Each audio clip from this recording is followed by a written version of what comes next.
Telespettatori di Sesta Rete, ben ritrovati in questa puntata assolutamente speciale di Penalty, un'edizione pasquale che ripercorrerà le 7 stagioni del Catania di Pulvirenti in Serie A.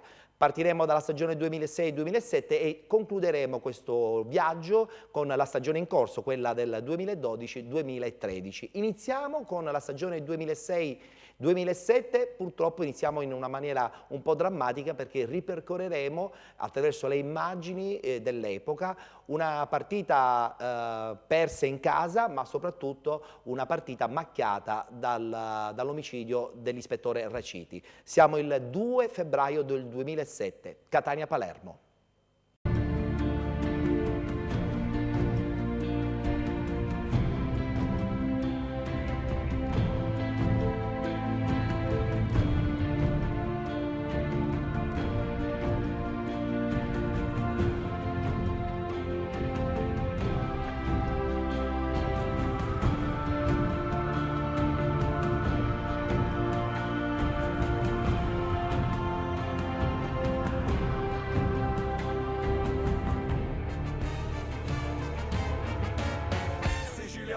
Sicilia bella, voglio giocare con la fontanella. Sicilia bella, ma manca sai correre in manetta. Sicilia bella, spacca il limone da me un'altra fetta.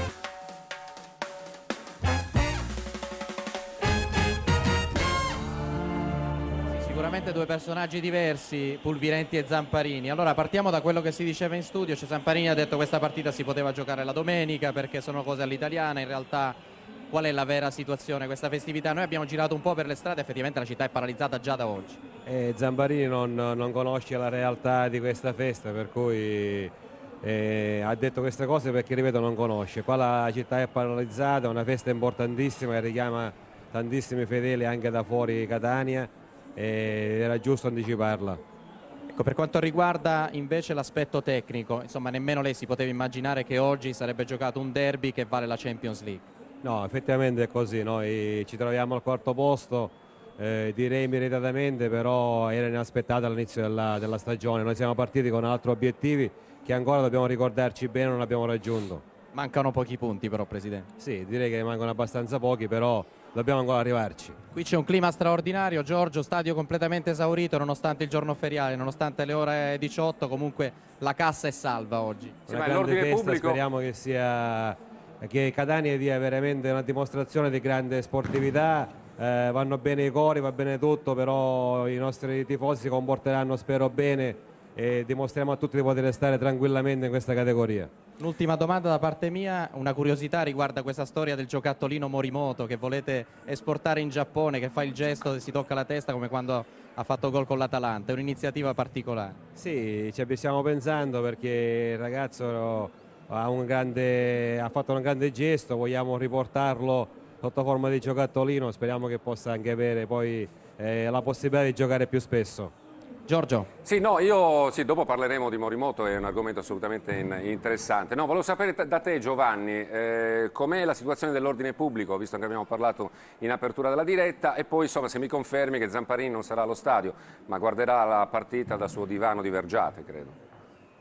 Allora, riguardo Zamparini, quello che ci hanno detto, sì, non dovrebbe essere allo stadio, però tante volte può cambiare idea all'ultimo momento. Sappiamo come insomma il presidente del Palermo è un personaggio particolare. Per quanto riguarda invece le cose, gli aspetti più concreti riguardo l'ordine pubblico, per il momento, abbiamo parlato poco fa, la situazione è tranquilla. A quanto pare si dice insomma che i tifosi del Palermo verranno fatti entrare all'interno dello stadio Massimino intorno al 10° minuto del primo tempo, proprio per evitare qualsiasi contatto all'esterno quando tutti i tifosi del Catania saranno già all'interno dello stadio. Sicuramente non è bello, però è utile, diciamo. Va bene, saluta Pulvirenti, ricordagli che Zamparini ha detto che il Catania vincerà 3-1, glielo dici tu? Il Catania vincerà 3-1, ha detto Zamparini. Ma lui l'ha detto per stimolare i suoi giocatori, è chiaro che il primo a non crederci è Zamparini, però voglio dire, vediamo, noi faremo sicuramente una buona gara, poi vedremo il risultato alla fine. Eccoci qua Giorgio, siamo con il sindaco, ovvero la persona che ha fortemente voluto questa partita spostata rispetto alla festa di Sant'Agata per ordine pubblico ovviamente e anche per separare sacro e profano. Ma vede, penso che anche voi vi siate potuti rendere conto di qual è già l'atmosfera e soprattutto veramente l'affollamento che si è creato nella città. Sarebbe stato praticamente impossibile ed estremamente rischioso avere i due avvenimenti, cioè il cuore della festa di Sant'Agata e un avvenimento così importante come il derby in queste condizioni poi particolari, così di eccellenza tra Catania e Palermo. Sarebbe stato veramente estremamente, per cui il Comitato per l'Ordine e la Sicurezza ha deciso di escludere alcune giornate, proprio quelle giornate clou della festa di Sant'Agata. Sta andando tutto bene, peccato per i tifosi del Palermo che si perderanno 10 minuti di partita perché per motivi di sicurezza arriveranno alle 18:10 dentro lo stadio. Sì, questo diciamo, sono i provvedimenti che ha stabilito il signor Questore, che veramente ha messo un'organizzazione in piedi straordinaria. Ci sono veramente oltre 1000 uomini che provvedono e credo, devo dire la verità, credo che il massimo sforzo sia stato fatto e sono sicuro, e lasciatemelo dire, che un avvenimento come questo, che ce lo saremmo sognato qualche anno fa, innanzitutto dobbiamo avere l'orgoglio di essere siciliani, di avere la terza e la quarta squadra del campionato di Serie A che si battono per la Champions League, è la cosa più bella. Io la saluto, do la linea allo studio. Prima però le devo chiedere, lei è esperto di elisir, conosce quello della giovinezza eterna, conosce l'elisir per vincere il derby? Non lo posso dire perché è uno scongiuro. Bentornati allo stadio Angelo Massimino, benvenuti a Catania-Palermo, 22esima giornata, il primo derby di venerdì, il primo derby per Sant'Agata, il primo tra due siciliane in zona Champions League. Ci sono tutti gli ingredienti per una grande serata, ci sono tutti gli ingredienti per uno spettacolo davvero degno della cornice nella quale le due squadre stanno per entrare in campo. Il colpo d'occhio è lo stesso che ha salutato la promozione del Catania e il ritorno della squadra rossoblù in Serie A, con l'aggiunta di Sant'Agata che dall'alto veglierà anche lei su questa grande serata. Sì, direi una bellissima cosa, veramente molto bello vedere lo stadio pieno e ci saranno solamente due squadre che si daranno battaglia. Diamo un'occhiata alle formazioni. Il Palermo conferma la squadra che è stata schiantata sabato scorso dalla Lazio per 3-0. È stato recuperato Biava ma va soltanto in panchina, l'unico indisponibile è Amauri. Davanti al portiere del Palermo che è Fontana, i difensori saranno Cassani, Zaccardo, Barzagli e Pisano. A centrocampo Guana, Corini e Simplicio, in attacco Di Michele e Bresciano ad accompagnare Caracciolo. In panchina, oltre al portiere che è Federico Agliardi, ci sono Tedesco, Diana, Della Fiore, Giacomazzi, Capuano e Brienza. Questi gli uomini a disposizione di Guidolin. Nel Catania ci sono 3 cambi rispetto alla squadra che ha pareggiato 1-1 a Bergamo con il primo gol in Serie A del giapponese Morimoto. Fuori Vargas, Isco e Rossini, dentro Lucenti, Edusei e Spinesi. Davanti al portiere Pantanelli, i difensori saranno Silvestri, Sottil, Stovini e Lucenti. A centrocampo Caserta, Baiocco ed Edusei e poi il tridente composto da Colucci, Spinesi e Mascara. In panchina a disposizione di Pasquale Marino ci sono Spadavecchia, secondo portiere, appena arrivato dal Pescara, e poi Sardo, Minelli, Corona, Isco, Morimoto e Rossini. Dirige Stefano Farina di Novi Ligure, con lui gli assistenti Saglietti e Rossomando, il quarto uomo D'Amato. Farina è un arbitro internazionale di grande esperienza, si sta avvicinando alle 200 partite in Serie A, oggi tocca quota 193.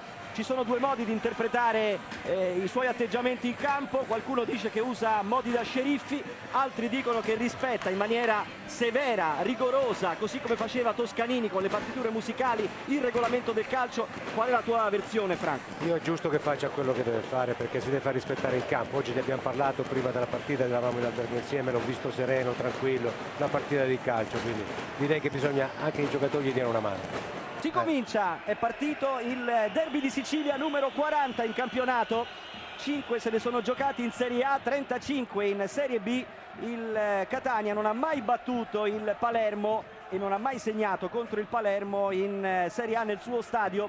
Ci sono 2 precedenti nel campionato di massima divisione, uno del 61, uno del 63. Catania-Palermo finì in entrambe le occasioni 0-0. Si comincia a giocare subito. Corini in avanti per Pisano, cerca la combinazione con Simplicio, il recupero da parte del ghanese Edusei, cerca subito il lancio Edusei, il colpo di testa di Corini per Guana, l'attacco di Pisano, prova a fermarlo Baiocco, palla tenuta in campo e poi deviata in fallo laterale. Ci sarà la rimessa da parte del Palermo, la deviazione è stata di Colucci, con le mani è pronto Pisano, movimento di Simplicio e anche di Guana che va giù. Per ora è tollerante Stefano Farina. È giusto che sia così. Mascara, ancora Mascara, prova a calciare, la parata a terra di Fontana sul primo tiro in porta della partita, l'ha scoccato Mascara da fuori area. Di nuovo in campo Catania e Palermo, da quello che ci sembra di vedere senza novità nelle due formazioni che stiamo velocemente per ripassare. Il Catania in campo con Pantanelli in porta, Silvestri, Sottil, Stovini e Lucenti in difesa, a centrocampo Baiocco, Edusei e Caserta, in attacco Colucci, Spinesi e Mascara. In panchina ci sono, oltre al secondo portiere Spadavecchia, Sardo, Minelli, Corona, Isco, Morimoto e Rossini.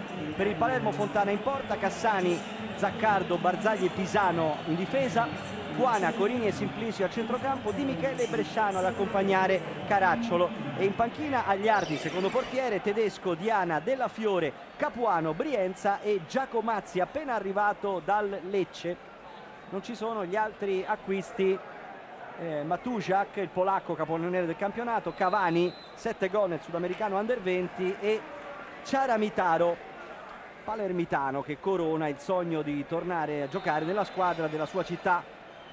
Non ci sono neanche cambi, Massimo. Nessuna sostituzione, no. E quindi è cominciato il secondo tempo allo stadio Angelo Massimino. Bresciano, Pisano, Bresciano prova a liberarsi, Bresciano è stato fermato, il rimpallo per Caracciolo, rete di Caracciolo, Palermo in vantaggio con una prodezza di Caracciolo, gli ha evitato l'ammonizione Guana fermando la maglia che Caracciolo stava per togliersi.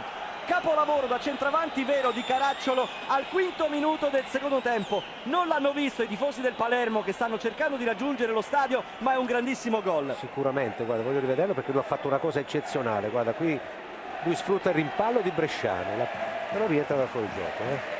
Però poi qua con il collo sinistro sul palo lungo, guarda, Pantanelli non riesce a prenderla e questo è un gran gol. Sinistro velenosissimo di Caracciolo e al quinto minuto del secondo tempo il Palermo è in vantaggio con il gol numero 2. Si rientra dal fuorigioco Caracciolo, controlla col destro e batte col sinistro. Gran gol di Caracciolo, è il suo secondo in questo campionato, è il gol numero 38 del Palermo. Solo Inter e Roma hanno segnato più della formazione di Francesco Guidolin. Palermo che era in difficoltà perché, lo ricordiamo, da 2 partite non segnava complessivamente da 195 minuti. Dopo 245 minuti si è interrotto il digiuno di gol della formazione del Palermo e si è interrotta con una prodezza di Caracciolo. Sicuramente sì, è stata veramente una grandissima giocata. Ci vuole anche per sbloccarsi, anche per lui stesso, per questa fiducia, quindi è importantissimo. Caracciolo stava per togliersi la maglia, gli si è letteralmente avventato addosso Guana, che è andato subito, ha capito tutto Guana, e gli ha fermato le mani mentre la maglia se la stava togliendo Caracciolo, evitando così l'ammonizione del suo centravanti. Rimessa, anzi qui c'è il primo giallo per Sottil, cartellino giallo per Sottil al 7° minuto del secondo tempo. Sono ammoniti Caracciolo e Sottil. C'è stato un contrasto tra i due e Farina ha ammonito Caracciolo e Sottil, che si sta lamentando. Questo è avvenuto al 7° minuto del secondo tempo. Nessuno dei due diffidato, e quindi per il momento nessuno dei due che rischia di saltare i prossimi appuntamenti di campionato, che sono Messina-Catania sabato 10 febbraio alle 20:30 e Palermo-Empoli domenica 11 febbraio alle 15.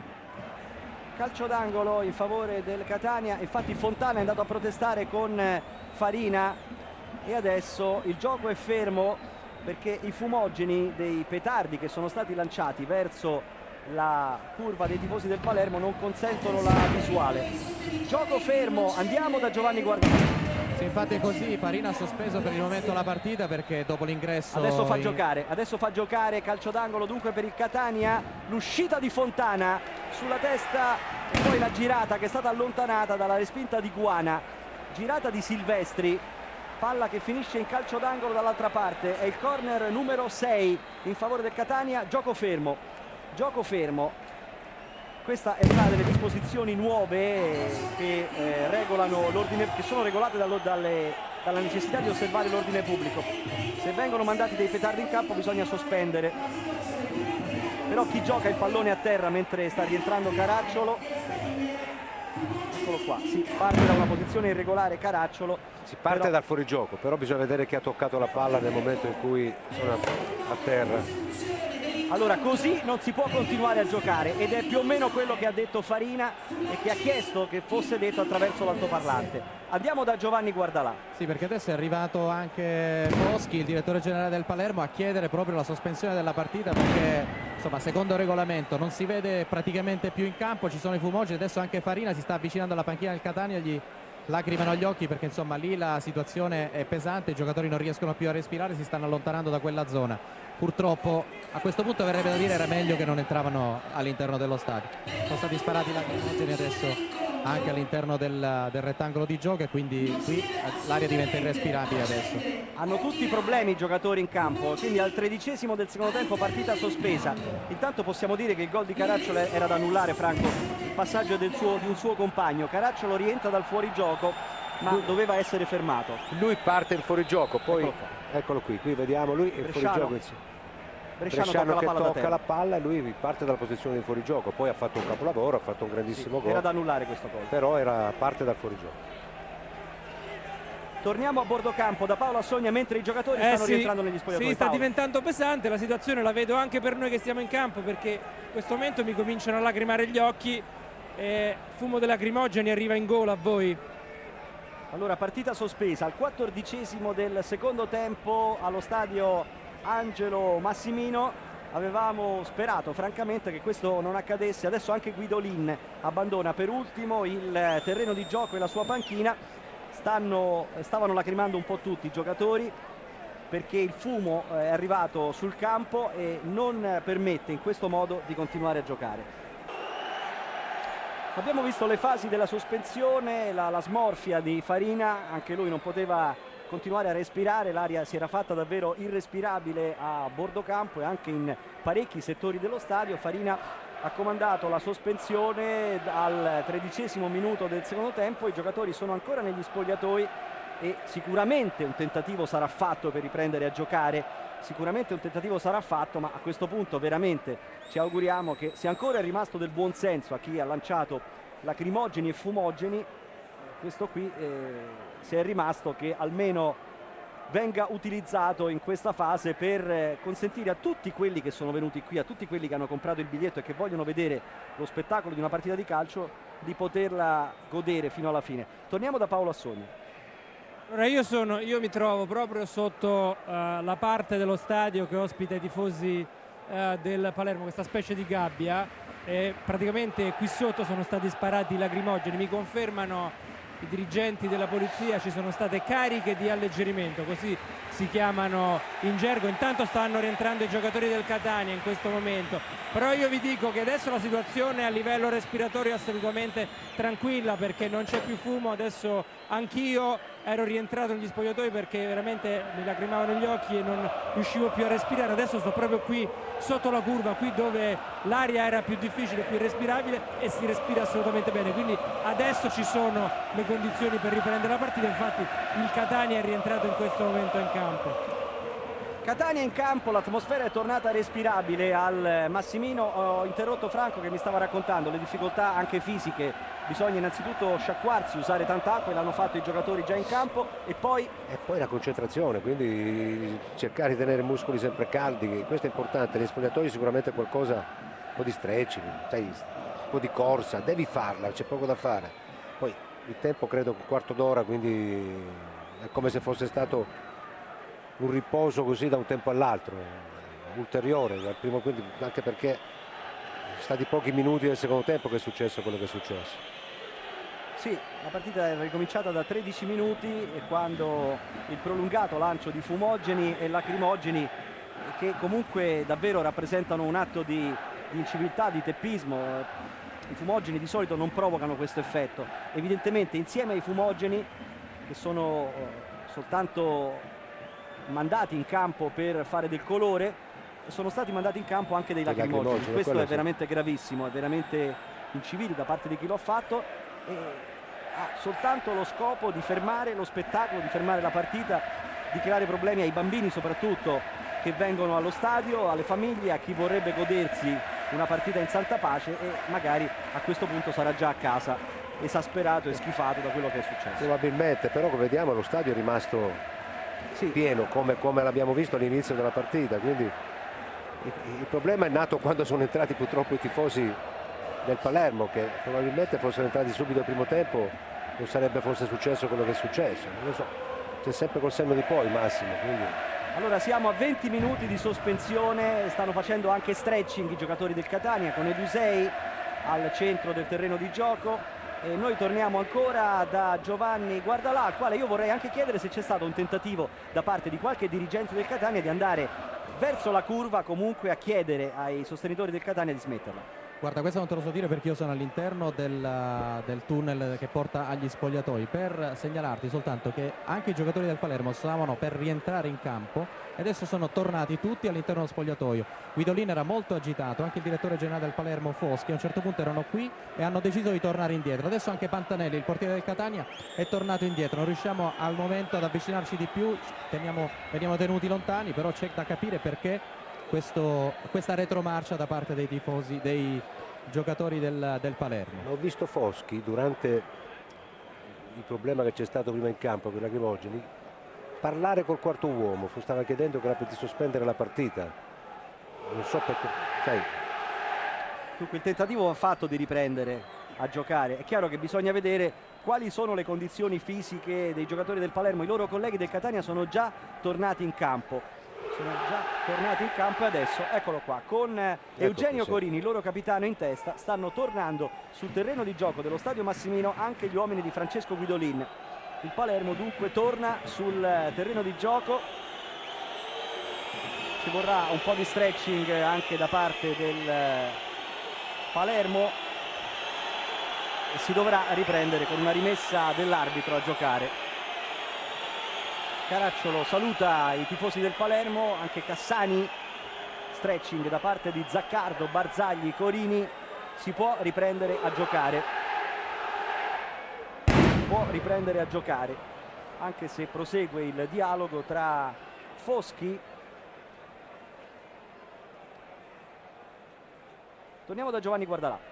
Sì, per riportarvi un battibecco tra l'allenatore del Palermo Francesco Guidolin e il presidente del Catania Pulvirenti. Erano qui, Pulvirenti ha detto sono stati i vostri tifosi a lanciare i lacrimogeni. Allora Guidolin insomma si è un po' arrabbiato, è arrivato anche il direttore generale del Palermo Foschi a dirgli ma cosa c'entrano i tifosi, e Pulvirenti insomma insisteva dicendo che erano appena entrati in campo hanno lanciato i lacrimogeni i tifosi del Palermo. C'è la volontà da parte di qualcuno comunque del Palermo di non voler giocare questa partita, o perlomeno poco fa si diceva questo. Adesso però sono rientrati in campo, speriamo che si possa portare avanti questa partita in maniera regolamentare. Dunque, evidentemente si riferivano a quello che era successo fuori, perché dentro lo stadio con la presenza di quella rete era difficile per i tifosi del Palermo far uscire i lacrimogeni all'esterno. Però Farina non è ancora uscito, Massimo. No, non è ancora rientrato. Adesso abbiamo anche un cane. C'è un cane, torniamo a bordo campo. Sì, perché ci sono nuovamente dei lacrimogeni, adesso di nuovo tutti dentro. Mi sa che c'è anche un cane, però adesso ci sono i lacrimogeni soprattutto e la cosa peggiore è questa, non si respira di nuovo e quindi tutti di nuovo all'interno dello spogliatoio. A questo punto diventa davvero difficile che questa partita possa riprendere. Sì, siamo arrivati già a 25 minuti di sospensione. Quello che veramente sembra inconcepibile è come ci sia davvero la volontà di non far riprendere questa partita. Ma come sono entrati questi lacrimogeni qua dentro? Non lo so io. A noi quando arriviamo qui ci perquisiscono dappertutto. Non so come fanno a entrare. A togliere i tappi alle bottiglie di acqua minerale. Veramente io non riesco a capire delle volte. Sono rientrati tutti negli spogliatoi. L'ultimo è stato Pantanelli, che si era fermato a giocare con questo cane che evidentemente non ha problemi con i lacrimogeni, ma adesso devono di nuovo allontanarsi, e ce n'è uno addirittura vicino ad una delle due porte alla sinistra della tribuna centrale che sta bruciando, e quindi nuovo fumo, nuove difficoltà respiratorie, e noi torniamo ancora da Giovanni Guardalà. E adesso c'è grandissima tensione qui perché Guidolin si sta arrabbiando con un poliziotto che è presente qui, che ha detto qualcosa ai giocatori del Palermo. Insomma, qui la situazione diventa davvero difficile da gestire.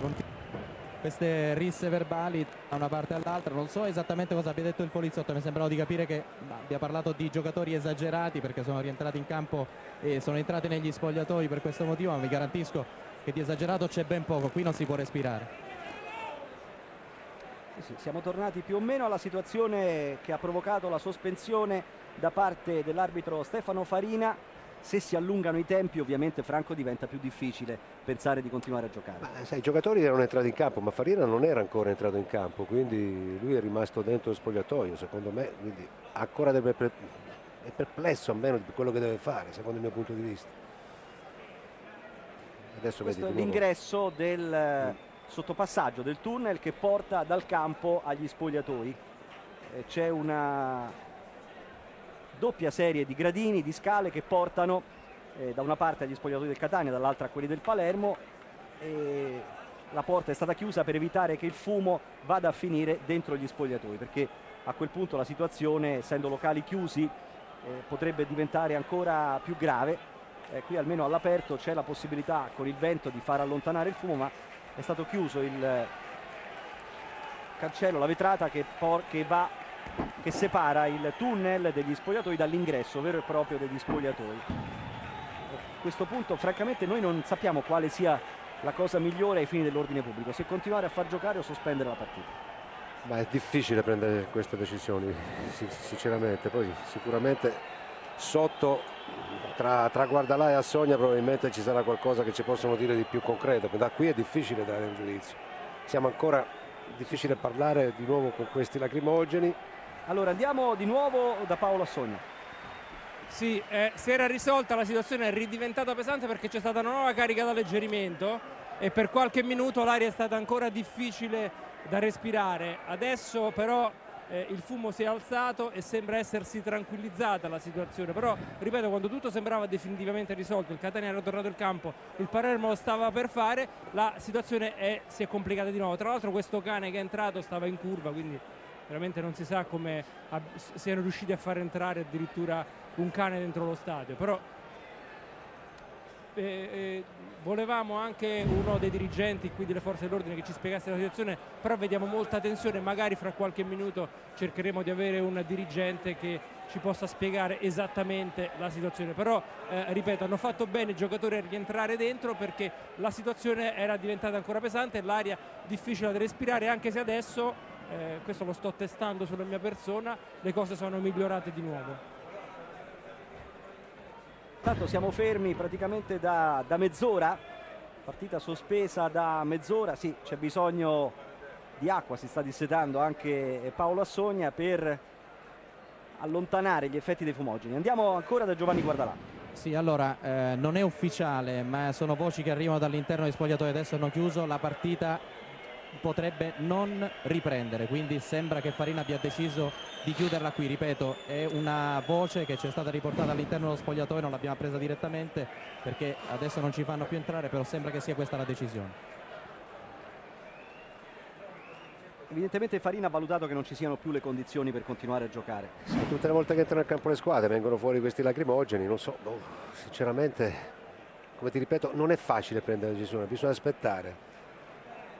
Anche perché, come abbiamo detto prima, l'ordine pubblico, gli spettatori stanno aspettando come noi delle decisioni che devono prendere. Quindi.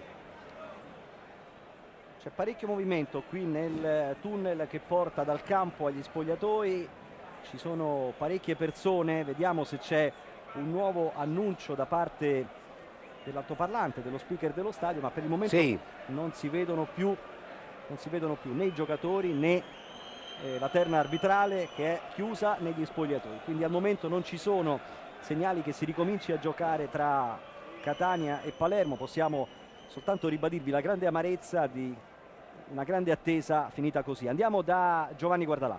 Allora, pare che sia stato convinto Farina a fare un altro tentativo tra un quarto d'ora, quindi tra un quarto d'ora si proverà a ricominciare. A quel punto, se non verrà, non ci saranno le condizioni per ricominciare la partita e verrà sospesa ancora una volta, a quel punto la partita verrà definitivamente rinviata, sospesa, e quindi bisognerà anche capire di chi sono le responsabilità e quindi cosa si può decidere dal punto di vista regolamentare per quanto riguarda il risultato, quindi se riprendere a porte chiuse dal minuto in cui la partita è stata sospesa, perché lì le responsabilità vengono rimbalzate. C'è chi dice che siano i tifosi del Palermo a tirare i lacrimogeni, c'è chi dice che invece sono semplicemente le cariche della polizia, quindi anche questo dovrà essere chiarito per valutare quali provvedimenti prendere ai fini della partita. Sì, ma i lacrimogeni sicuramente li tirano la polizia, quindi non possono averli i tifosi, o no?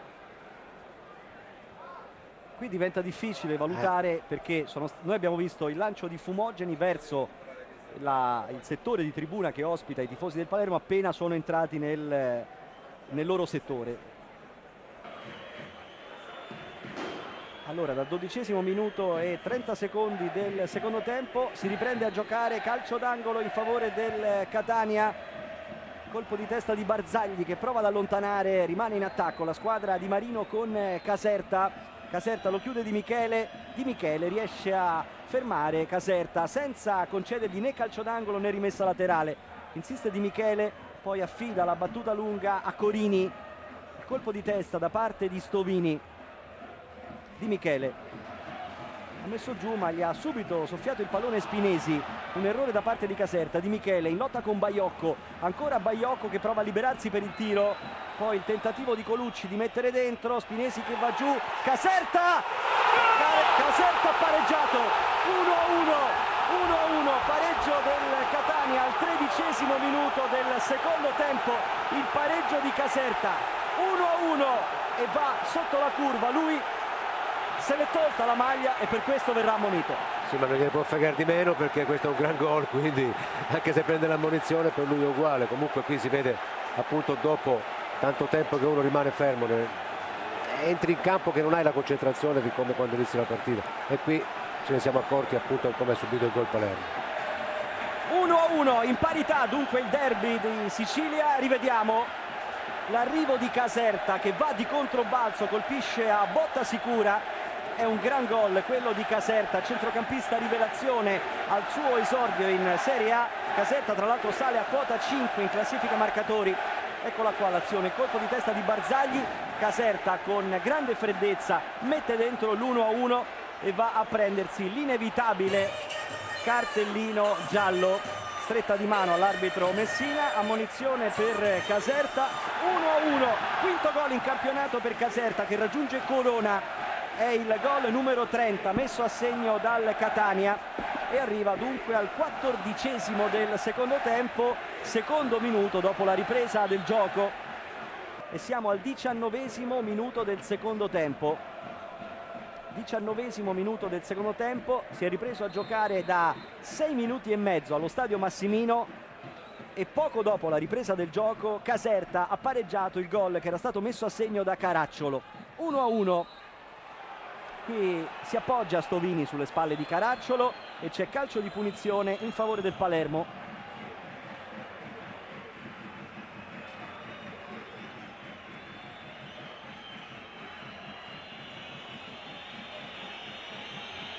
Sta per battere Corini, palla dentro di Corini, tentativo di Caracciolo. È stato bravo Stovini ad anticiparlo qui. Edusei. Cassani, fallo nei confronti di Edusei, la punizione è del Catania. Occhio a Simplicio che poco fa su azione sta per battere Corini. Sempre pericolosi queste punizioni, lui le batte molto bene tese. Sul primo palo di Ana c'è anche Simplicio, tentativo di Michele, l'ha presa con una mano e poi mette dentro il gol del 2-1. David Di Michele, 2-1, va a protestare Pantanelli, chiedono il fallo di mano, ha segnato Di Michele, Palermo in vantaggio, tutto il Catania sta protestando con Farina che ha dato il gol di Di Michele. 2-1, Palermo in vantaggio con Di Michele al 38° minuto del secondo tempo. Di Michele ha realizzato il suo gol numero 6 in campionato. Ecco la punizione di Corini. Attenzione che i tifosi del settore ospiti sono prima sul braccio, poi sulla gamba, una carambola che evidentemente Farina considera involontaria. Qui c'è, eccolo qui. La tocca con la mano, poi sulla gamba e va dentro. Farina l'ha considerato, come hai detto giustamente te, involontaria, e concede il gol. Prima una trattenuta al centro dell'area di rigore, ma la cosa più importante è il tocco col braccio. Eccolo qua, è un rimbalzo, lo considera involontario Farina, e poi Di Michele mette dentro una carambola, un gol quasi involontario, possiamo dire, Franco, perché non si è accorto neanche lui, è stato molto bravo ad andare incontro al pallone. È andato incontro, in corsa, ha colpito con la mano, poi credo sul ginocchio, gamba, la palla è andata dentro. Vediamo se scelgono di tirare direttamente in porta. Si era preparato Spinesi, Mascara gli ha detto ci provo io. Questo è quello che abbiamo visto dalla tribuna. Si era preparato il pallone Spinesi, Mascara è andato lì a dirgli lo batto io. C'è anche Pantanelli oltre la linea di metà campo, si allontana Spinesi, ci prova Mascara, è l'ultima possibilità per il Catania. Mascara, grande intervento in calcio d'angolo da parte di Fontana.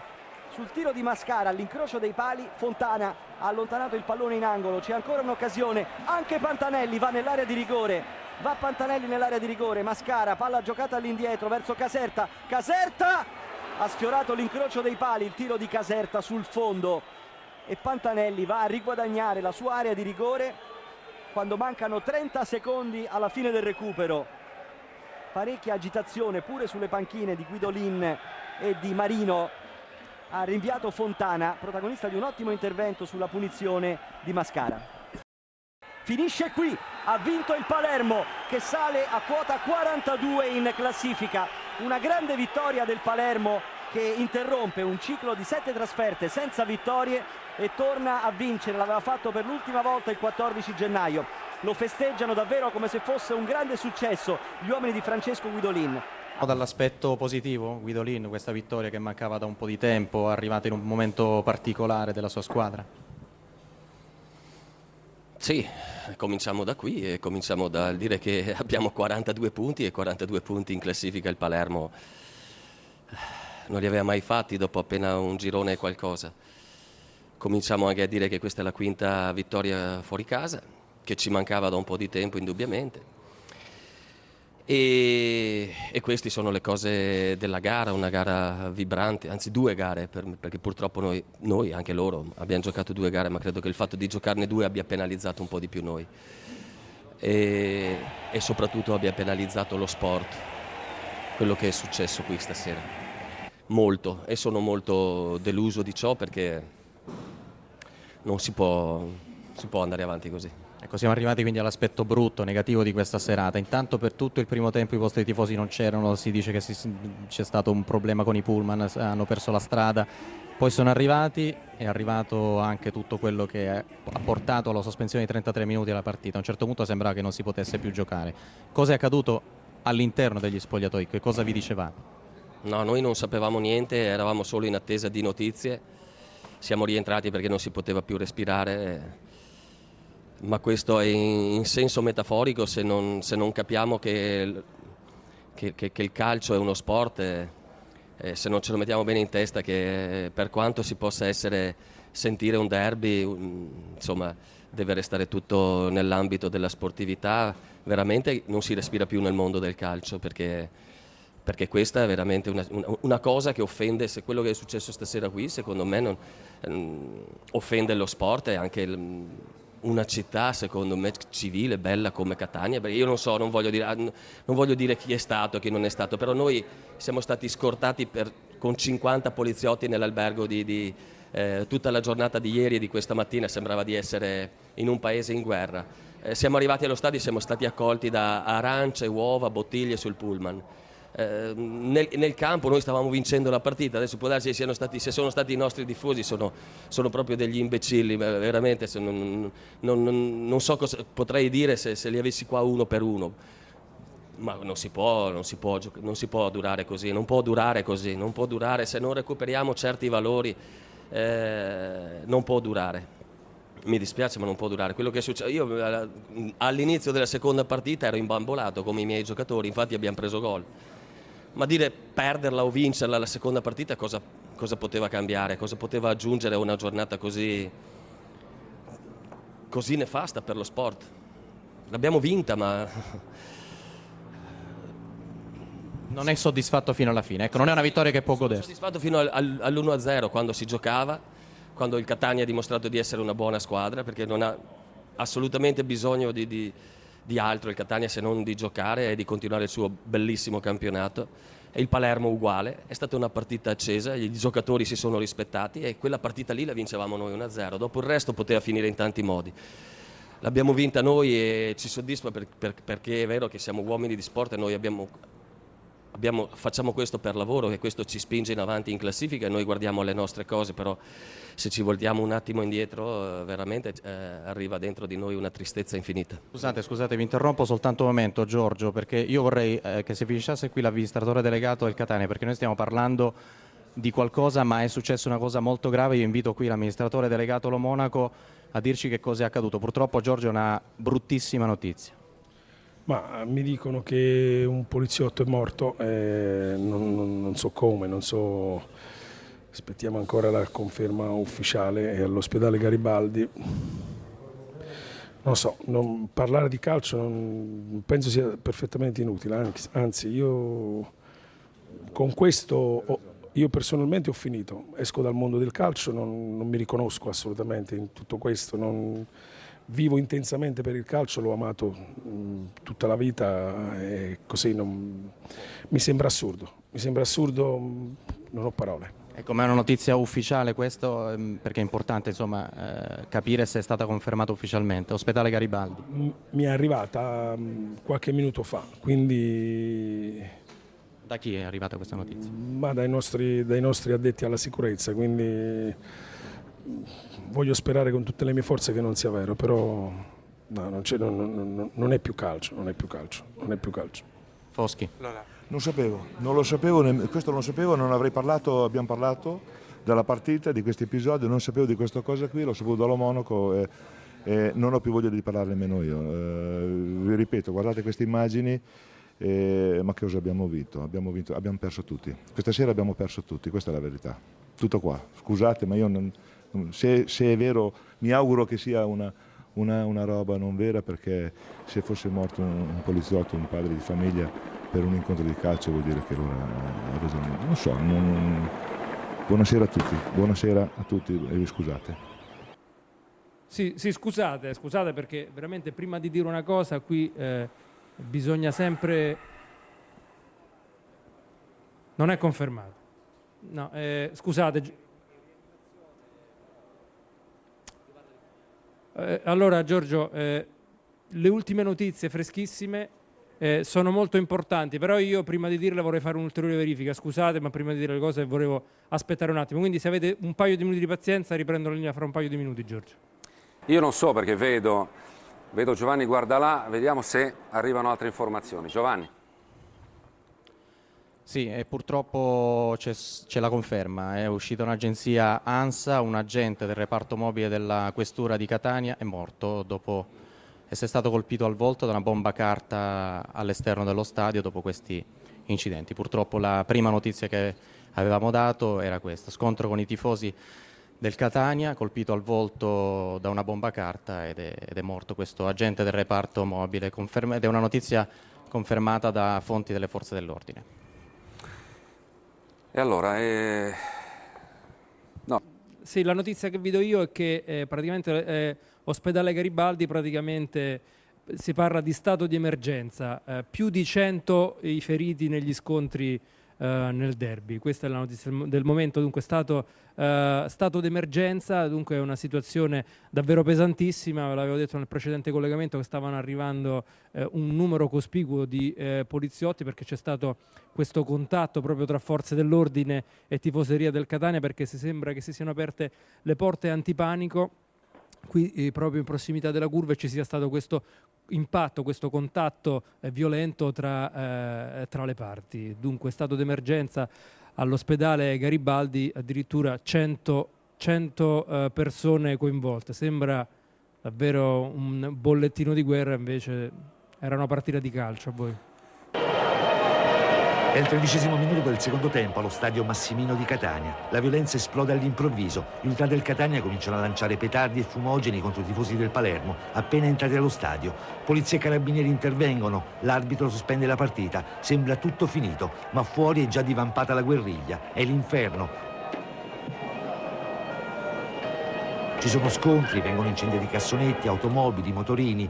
È la furia cieca di chi è tutto tranne che sportivo. Ci sono caroselli dei blindati che cercano di disperdere i facinorosi, i gruppi più violenti. L'ispettore capo della polizia Filippo Raciti, 38 anni, è nell'auto di pattuglia. Qualcuno lancia all'interno una bomba carta che uccide il poliziotto. Gli altri agenti tentano di rianimarlo, ma non c'è nulla da fare. La madre arriva all'ospedale Garibaldi, chiede fatemelo vedere, poi implora date aiuto a mio marito, sta male. L'ispettore Raciti lascia moglie e 2 figli. Intanto fuori altri feriti, più di 100. Un'altra gente grave, al pronto soccorso arrivano anche dei carabinieri feriti.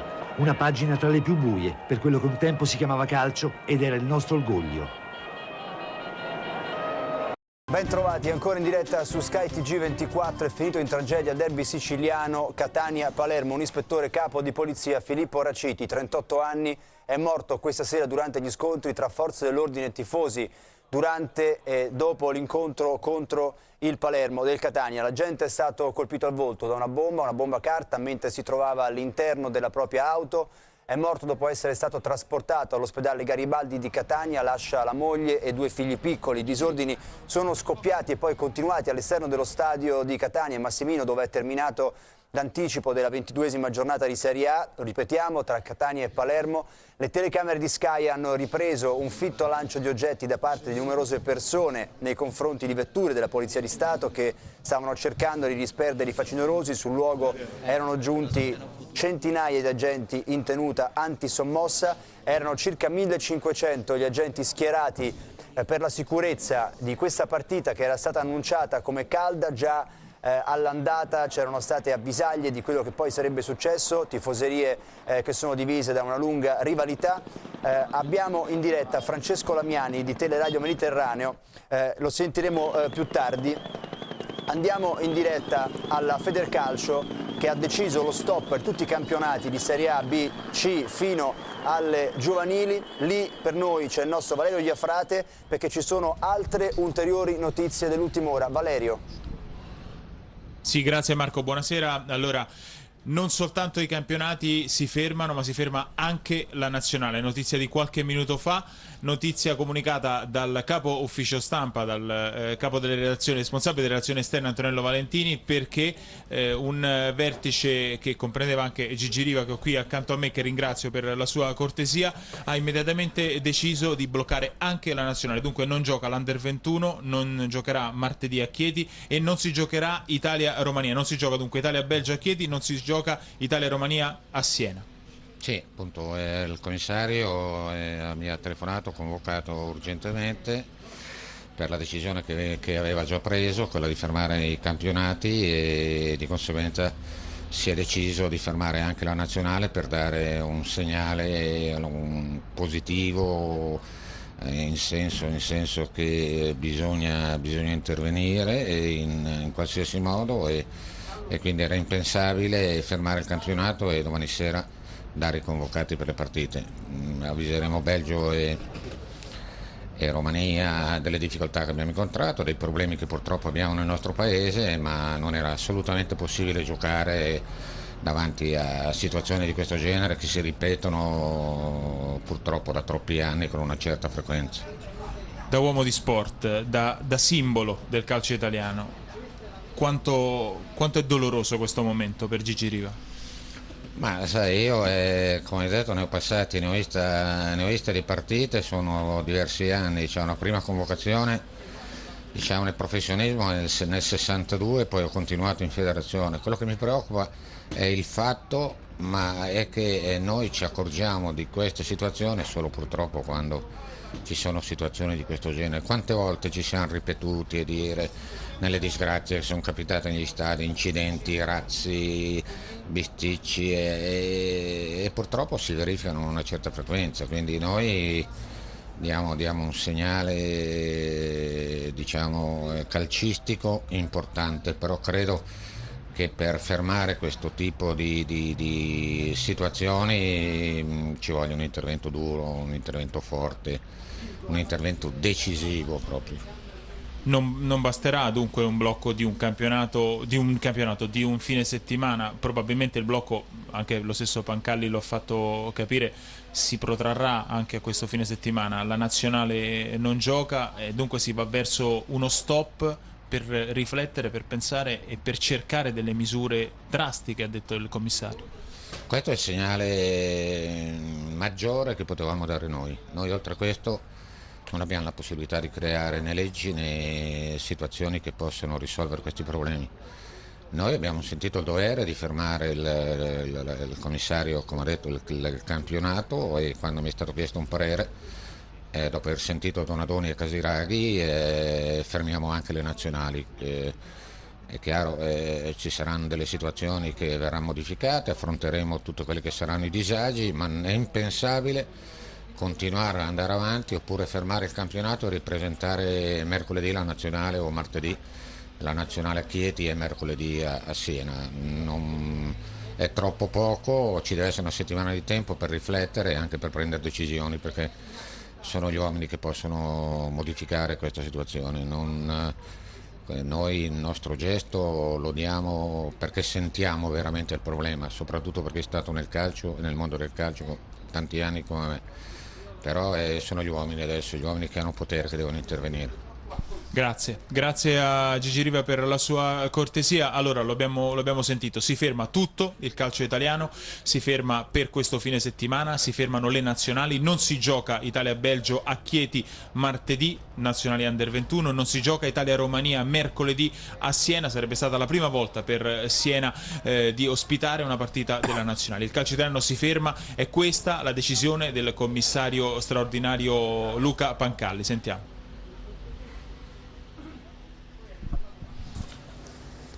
Come voi sapete, abbiamo immediatamente bloccato tutti i campionati.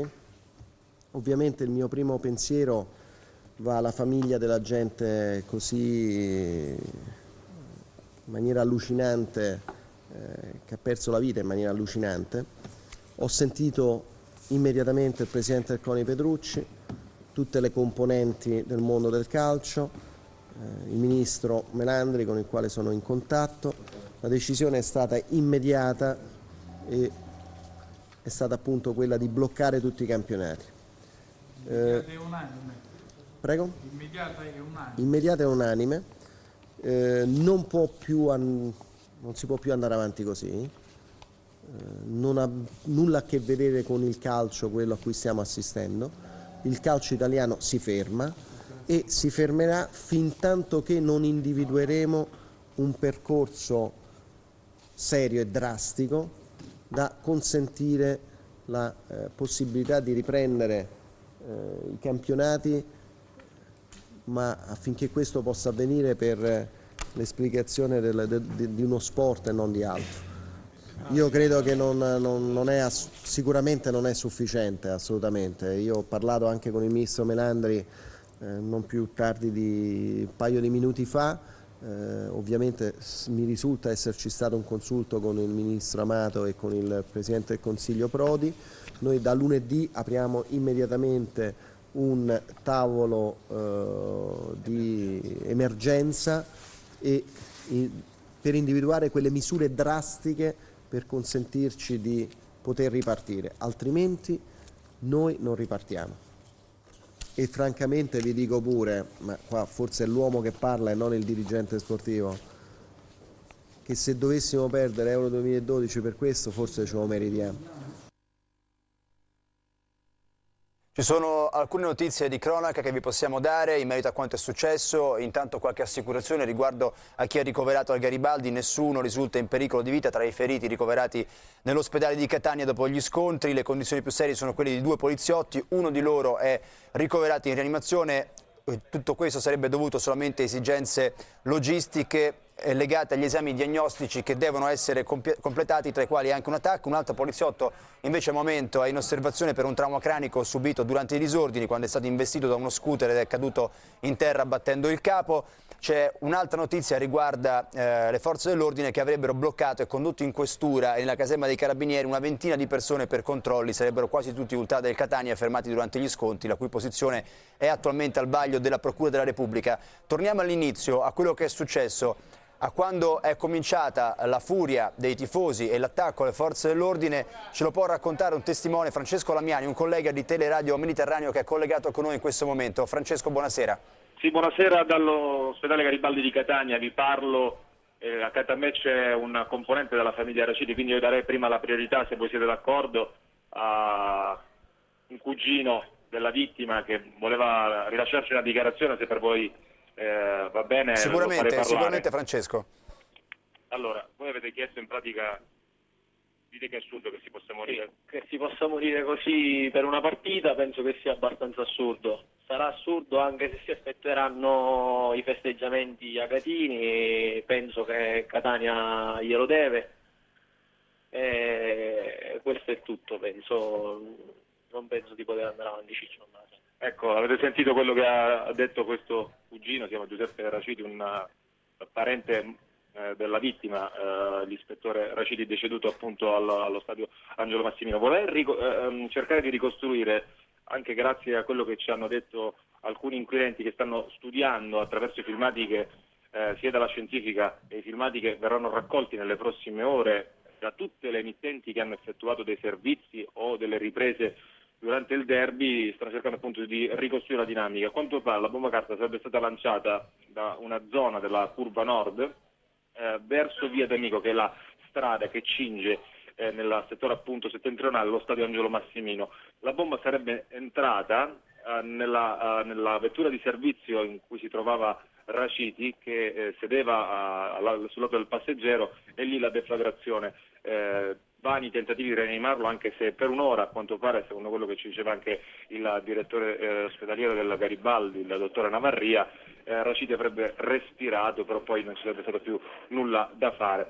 Poco fa, anche se non ha voluto parlare alle telecamere e ai microfoni, ma comunque ci ha reso questa dichiarazione, il procuratore aggiunto Renato Papa, che insieme agli altri procuratori che è presente qui all'ospedale Garibaldi, ha detto che sono al vaglio degli inquirenti appunto l'esame di tutti i filmati fino realizzati, e vuole fare chiarezza se tutte le misure di sicurezza sono state realmente effettuate, sono state realmente portate a termine nell'ambito del controllo di questa delicata partita.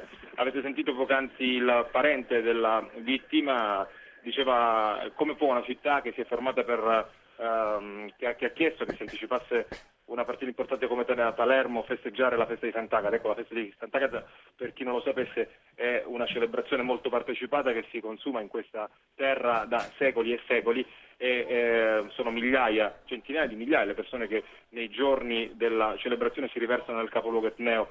Tanta la passione, tanta la fede. Adesso le risposte le dovranno dare sicuramente chi è preposto all'esecuzione, allo svolgimento di questo tipo di festa. Tornerei da Candido Cannavò. Dopo tutto questo giro d'orizzonte, di fronte a queste immagini della tua città, abbiamo detto ci ritroviamo qui periodicamente. Non è un rituale del quale siamo francamente stanchi. Vorremmo effettivamente che succedesse quello che è successo in Inghilterra, in cui le famiglie vanno allo stadio. In Francia è successo la stessa cosa, probabilmente perché ci sono delle misure che puniscono severamente i responsabili, che nello stadio non mettono piede, che vengono sbattuti dentro se serve. Candido, io aggiungerei, scusa, se posso aggiungere a quanto detto Marco, una brevissima domanda per te. Tu hai lavorato molto anche nei carceri, sia nella tua città che a Milano come volontario, quindi conosci bene l'emarginazione. Ma chi sono queste persone che sono andate allo stadio per ammazzare un ufficiale di polizia? Perché poi questo si è trattato. Sembra quasi una sorta di premeditazione. Che forze ci sono là fuori? Certo, c'è un substrato urbano a Catania da tanto tempo, questo non lo ignoriamo. Io volevo io mi chiedo, ho l'impressione che negli incidenti di Catania e soprattutto nel doppio incidente, quello del derby della seconda giornata con il Messina e quello di oggi, c'è una specificità, cioè guerra alla polizia aspettando di una partita particolarmente attesa. E allora vorrei chiedere al presidente del Catania, cui esprimo la massima delle solidarietà, perché io capisco un uomo che è riuscito a portare dopo 23 anni, 33, non mi ricordo nemmeno quanti, la squadra nella Serie A e a portarla con questa dignità, con questa bellezza, perché ha espresso un gioco molto piacevole e un comportamento anche buono, quindi la mia solidarietà c'è tutta. Lei riesce a immaginare qualcosa di contrario a questa bella realtà? Perché conoscendo le cose siciliane, ogni cosa che si realizza pare che scateni una reazione contraria, perché si trova veramente qualcosa di specifico. Uccidiamo questa bella realtà nuova, perché è preciso nei momenti cruciali in cui la squadra vive le cose più belle, si scatena questa forza di distruzione. È una domanda, lo so, inquietante, ma lei può dirci qualcosa in tal senso? Il presidente del Catania, Pulvirenti, ha ascoltato quello che ha detto Cannavò? Sì, ho ascoltato attentamente. E io non credo a questa ipotesi, onestamente. Almeno non voglio crederci, cioè non posso pensare che c'è gente che apposta cerca di rovinare quando di buono la città tutta ha fatto, perché non è solo la dirigenza. Questo appare però, se sia una causa oppure un pretesto il calcio, è questo che dobbiamo chiederci, cioè, se non venga sfruttato come...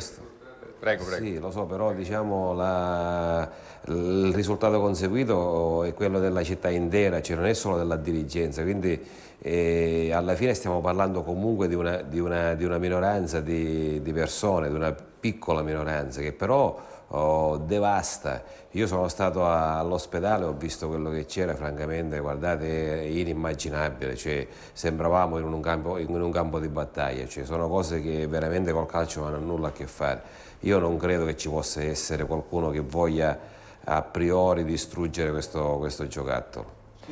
Adesso abbiamo per TV7 una dichiarazione del Presidente del Consiglio Romano Prodi, è stata raccolta dalla collega Lisa Bellocchi. Sentiamo cosa ha detto Romano Prodi. Ma sono rimasto scioccato.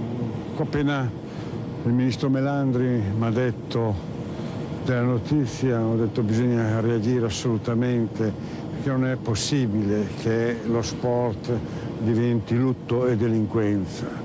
E quindi ho approvato in pieno la decisione di sospendere il campionato per questo weekend, e bisognerà anche molto riflettere su cosa fare, perché non è che si possa riempire gli stadi di polizia o di carabinieri. Qui veramente c'è bisogno di una educazione forte, di una disciplina su queste cose, perché 6 mesi fa abbiamo vinto lo scudetto, il campionato del mondo, era una gioia, no? E adesso questa tragedia è un segno bruttissimo. Un pensiero che va anche a questo padre di 2 figli. Ma è la cosa più grave, è il primo pensiero che va al morto. Io ho sperato fino a poco fa che ce la facesse. Proprio voglio dire alla famiglia che siamo vicini, perché è morto nel tentare di evitare le tragedie, è morto nel servizio, è morto veramente dando la vita per il suo lavoro e per la nostra sicurezza. Ma non può più andare avanti una situazione di questo genere, di rischiare la vita per un'interpretazione sbagliata dello sport. Ecco Presidente, lei come pensa che interpreteranno gli italiani? Che senso vorranno dare gli italiani a questo fine settimana senza calcio? Meditazione, insomma, ci penseranno su. Credo che bisogna farcene una ragione collettiva di questi problemi. Ripeto, non è possibile continuare in questo modo. Era il 2 febbraio del 2007. Abbiamo qui con noi Valentina Mammino. Grazie intanto per aver accettato il mio invito grazie a te. A partecipare a questa edizione speciale di Penalty che sta racchiudendo praticamente le 7 stagioni del Catania in Serie A, le 7 stagioni firmate chiaramente Pulvirenti. Certo. Allora, il 2007, beh, un anno bruttissimo, no Valentina? Il 2007 è un anno brutto, poi abbiamo visto queste immagini, sì. Fa male ripercorrere quei momenti, anche perché questa partita è arrivata in un frangente in cui c'era tanto entusiasmo, ricordo, anche troppo. Eravamo euforici, elettrici, eravamo quarti in classifica, sì. Poi eravamo una matricola, quindi è chiaro, no? Si parlava di Champions, sì. Oggi parliamo di Europa League e ci sembra già una conquista pazzesca. Eppure nella prima stagione eravamo veramente messi molto bene in classifica. Parlavamo già di Champions League, quindi poi immaginiamo va a succedere una tragedia di questo tipo che oltre chiaramente ad avere ripercussioni, quella che è stata proprio la vicenda umana della famiglia Raciti, perché comunque non dimentichiamo è morto un essere umano, quindi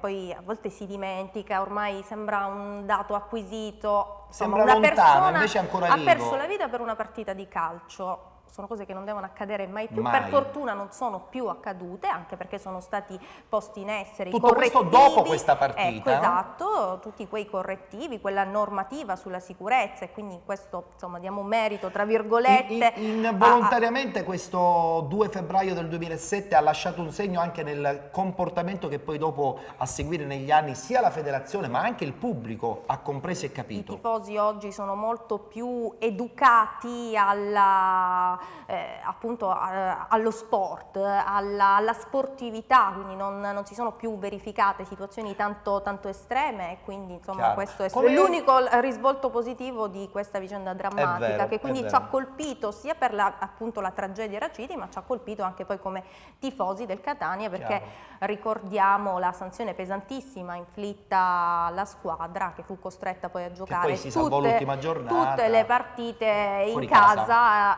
dovette giocarle in campo neutro e a porte chiuse. Senti, tu come giornalista come hai vissuto quel 2 febbraio? Io credo che dal punto di vista giornalistico sia stato anche uno scossone fortissimo. Guarda Ettore, io ancora non ero giornalista nel 2007, diciamo, però facevi già la giornalista. Diciamo, ecco, questo per mettere i puntini sulle i.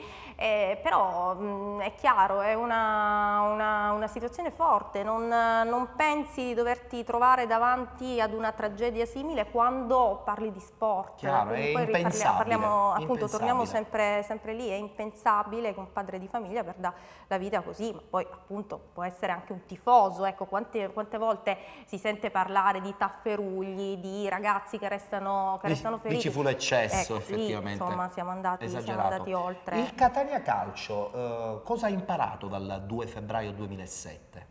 Ha imparato sicuramente a gestire in maniera ottimale quello che è innanzitutto l'afflusso dei tifosi allo stadio, perché adesso comunque diciamo chiaramente in relazione anche a quelle sono state le normative, quindi tutti si sono dovuti adeguare, adesso c'è un maggior controllo, c'è il prefiltraggio, i biglietti sono nominativi, insomma ci sono tutte quelle regole, poi anche cose magari banali, non puoi portare l'ombrello allo stadio, non puoi portare la bottiglietta d'acqua. Che prima erano fattibili, adesso non lo sono più. Tante cose che comunque hanno sicuramente innalzato lo standard di sicurezza anche all'interno il tipo degli di stadi. Adesso vediamo le famiglie più allo stadio, infatti. molte più famiglie, cosa che magari si vedeva di meno prima. Quella fu la prima stagione del Catania targato Pulvirenti in Serie A, parliamo della stagione 2006-2007, adesso siamo arrivati alla settima, 2012-2013, ma io credo che quella prima stagione di Pulvirenti, a parte per questo grande fatto di cronaca, sia stata comunque una stagione da immortalare. Hai detto bene tu in apertura, una stagione che all'inizio insomma ha fatto sognare tutti i catanesi. Oltre questa partita drammatica del Palermo, c'è stata qualche altra partita che ricordi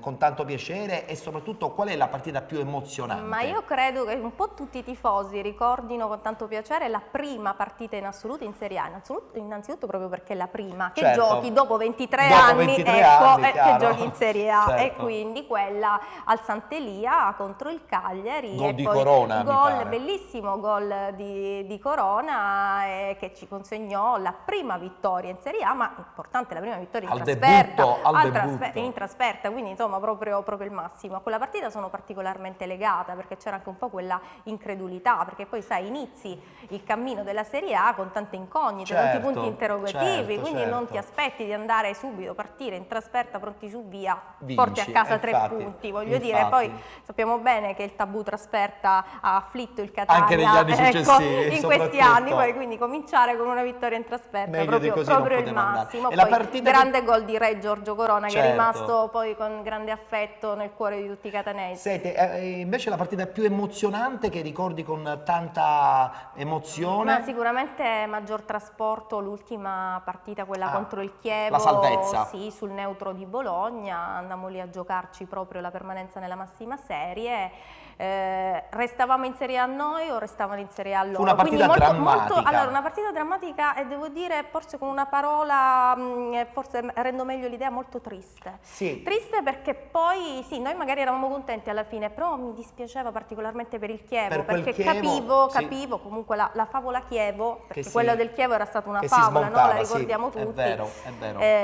Artefici della fine di quella favola. È vero. Sono contento che hai ricordato questa partita perché effettivamente è stata la partita dell'emozione a 360 gradi, sia dal punto di vista dirigenziale ma con i giocatori in campo che insomma credo che hanno dato tantissimo. Poi le lacrime ce le ricordiamo tutti, di Baiocco, di Mascara, di Caserta, di Spinesi. Spinesi non giocò, però era lì a bordo campo insieme a Caserta, abbracciato al presidente, tutti in attesa del triplice fischio. Benissimo, allora io intanto ti ringrazio, ci rivedremo nella parte finale della puntata speciale di penalty, speciale Pasqua. Ci dovrai raccontare la partita che ti è più piaciuta in quest'ultima stagione, quella del 2012-2013. Va bene, d'accordo. Allora noi adesso ci fermiamo, abbiamo la pubblicità, tra poco rientreremo in studio e parleremo ancora di una partita storica del Catania, della stagione 2007-2008, parleremo di Catania-Napoli. Ci vediamo dopo la pubblicità.